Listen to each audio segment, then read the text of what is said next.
How's it going? It's Travis again with Vintage Camera Review. Last night I spent some time going through my comments and I found that one of the first recommended cameras that somebody wanted to see me review was actually this Graflex Graphic Zero. I've been waiting a little bit to do this review because this camera is very, very weird and this review doesn't really apply to anybody, so therefore it kind of applies to everybody. I wanted to go over this camera. This camera's over 100 years old, and I managed to put some film in it and still take some pictures.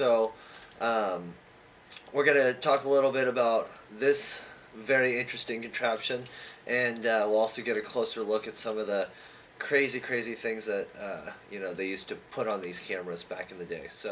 So, first and foremost, I found this camera at an antique swap meet. I saw it on the counter, and I saw that it said Fulmer and Schwing on there, and I immediately recognized that to be a Graflex. So I asked the guy how much he wanted for it. He said $25. I gave him a $20 bill, and then he asked me, what is that? Does it work? And he didn't even know it was a camera. Most people probably wouldn't. So this camera, I believe it took 127 roll film. I could be wrong. There's not really a whole lot of information on this camera on the internet. But you can see that the film size is not quite 645. It's a little bit smaller. It's most definitely a film size that does not exist anymore. So because of that, shooting this camera is a little bit more difficult. I'm going to show you guys a little bit later how I did it when we get a closer look at the camera. But some interesting points about this camera is that there is no shutter inside the lens. The shutter is actually a focal plane shutter, just like a Graflex RB series camera or the Graflex Speed Graphic. This is just a small focal plane shutter. That's really fascinating for this camera to have such a small focal plane shutter in this box, because this was really ahead of its time. This is how even modern day SLRs have some sort of focal plane shutter, and this was a cloth focal plane shutter. Because of that, this lens is actually a projection lens, so it is always projecting an image into the camera. Therefore, when you cock the camera, you need to close this door. So closing this door is actually something you have to do in between every single frame, which is something I found out while shooting it, kind of learning the gist of it and understanding the camera. This was something I figured out along the way. Let's see, I'm going to put this back on here. And there's a few other weird features of this camera. Because it has the focal plane shutter, it has multiple different shutter speeds and different variables, which we'll look at in just a moment. And also, you see there's no focusing knob on this camera. This camera is a fixed focal focusing distance, so I tried to keep my subjects between 5 and 10 feet and let my aperture take care of the rest. Because of that, this camera is a very interesting breed of camera. It's not a rangefinder. It's a fixed focused focal plane camera that shoots in unknown formats. So a lot of things about this camera really, really intrigued me because of how weird it was. I know that there's no one really out there shooting this. Let's see, some other things about this camera. This viewfinder is probably the most amazing thing I've ever seen. What it actually does is you flip it up, and this glass has edged crosshairs in it, and you can line up the edged crosshairs with this stud here, like that. But also, this camera was meant for tabletop shooting, and you could even focus through the side mirror like this, and now I could actually see the camera that I'm filming with, and I could take my picture like that, close that, and that's how you would have taken a photograph with this camera. This camera is fascinating. It was invented in the late 1800s, and this particular model, this one, was made in 1911, which makes this camera 104 years old, which fascinates me. So anyways, I'm gonna get a little closer look at this camera. I'm actually really excited to show you guys some of the close-up features because it's really a beautiful beast. So here we've got the top of the Graphics Zero. I'm just gonna let you guys look at the top of this for a moment so you can really see all the different things that are on there. We'll start from the left-hand side. Here we've got the tension setting. Right now it's set at a 6. This particular camera is very old and it doesn't really work all that well at the slower tension settings, but that being said, here's how you release them.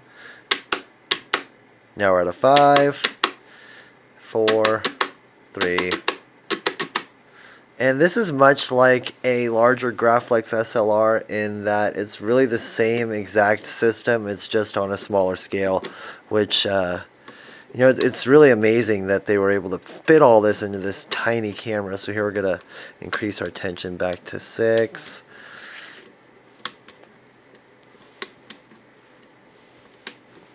And so over on this side, actually let's go to this. So what this is actually the aperture scale. So to turn the aperture, you would turn this dial. And now you might wonder what the hell that's doing, so I'll show you. So if you look inside here, let's see if we get some more light in there. If you look inside here, there's actually a little arm that turns a gear and will stop down our aperture, which is, you know, that's just amazing that this camera is able to do that. So we're going to close that back up. Put it back. And so that's how you change the aperture of the camera, which in and of itself is, you know, unlike any camera of the era. Here we have our aperture for the shutter curtain. Right now we're at 3/4 of an inch. When I shot this camera, I shot it at 1/4 of an inch at the 6 tension setting. And if you look at this chart here,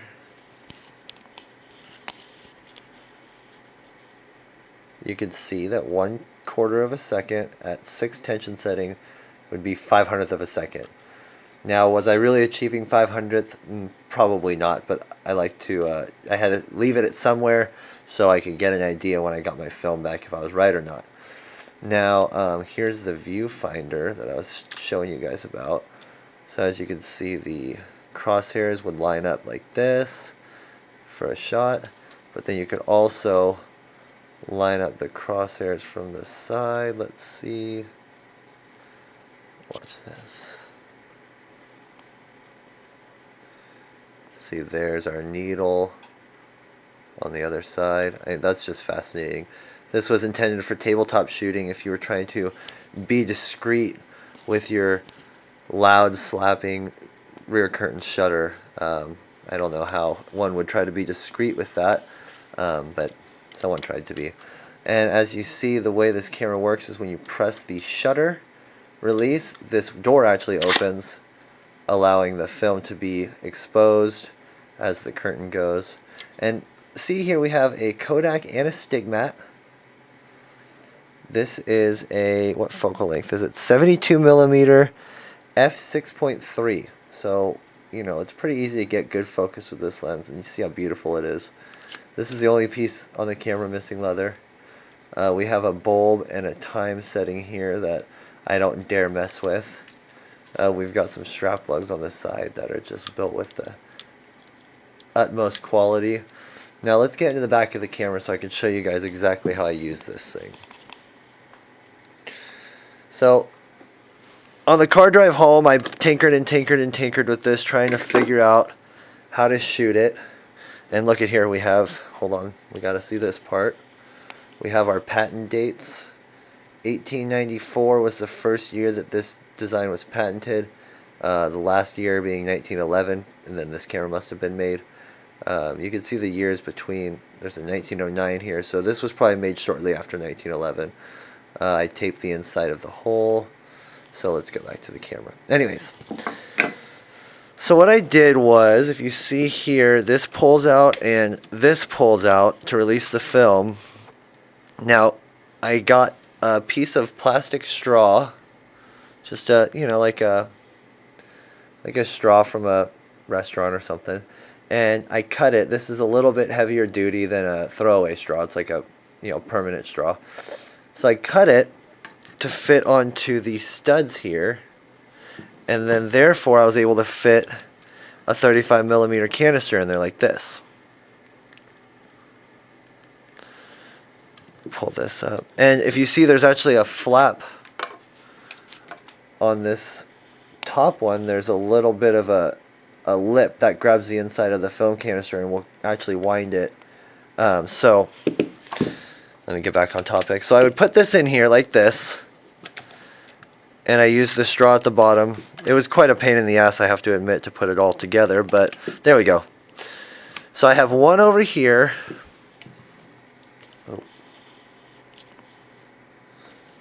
I have one over here, and then I would then take another roll of film. This is a shot roll of film, and I put it over here, and this would normally be like a bulk load roll of film that I could open the canister on, and I basically pulled the film across and used this as a take-up spool. So as I wound the film in the camera, this film would load into this spool, and when I was all done, I opened the back of the camera, cut the leader essentially, and all my film had then transferred to this side. Like I said, the film on this this is wider than 35mm, so therefore this camera shoots on the sprocket holes, I guess, like a Holga would. So because of that, this is, you know, a special camera in that the results are different than anything else. I better get this roll of film out of here. So anyways, that is the Graphic Zero. So now that you guys have seen just how weird this camera is up close, you could understand that, you know, using this camera to actually take photographs was rather difficult to understand and figure out. So what I did is I basically just loaded up some film on, you know, some 400 ISO film, and I threw it in the camera, and just set the one shutter speed that it works at, and just kind of went out and shot multiple frames at different apertures just to kind of get a feel for what this camera was exposing at. And one of the really cool things about this camera is that because the film size that it was originally meant for is actually larger than 35mm, this camera shoots on the sprocket holes. So here I'm going to show you guys a couple different examples of images I got from this camera, because I was really pleasantly surprised with the outcome of these images. So here's a couple photos from the Graphic Zero, so you guys can really understand what this thing does and what it's, you know, still capable of. So check these out.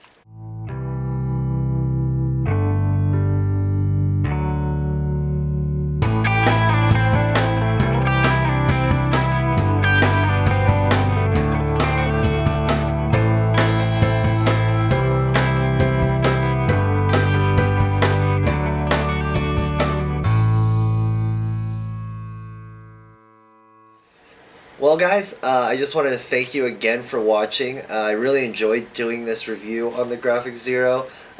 This camera is really quirky, and this is kind of the stuff that I've been really excited about lately, is the you know, the old, really hard to find stuff that nobody else is using. So if you guys know of any cameras that I personally have in my collection that you'd like me to review, please feel free to comment below. Like I said, this was the first review I've done. This was the first suggestion that somebody put out there for a camera to do, so I'm happy to have done this, and yeah, I look forward to doing some more weird cameras in the future. I've got a new Graflex on the way, so I'm planning on doing that, and hopefully doing a video on how to convert that camera to a Polaroid back. So stay tuned for that, and once again, thank you guys for watching. And until next time, let's see if I can load this up. Let's keep on shooting.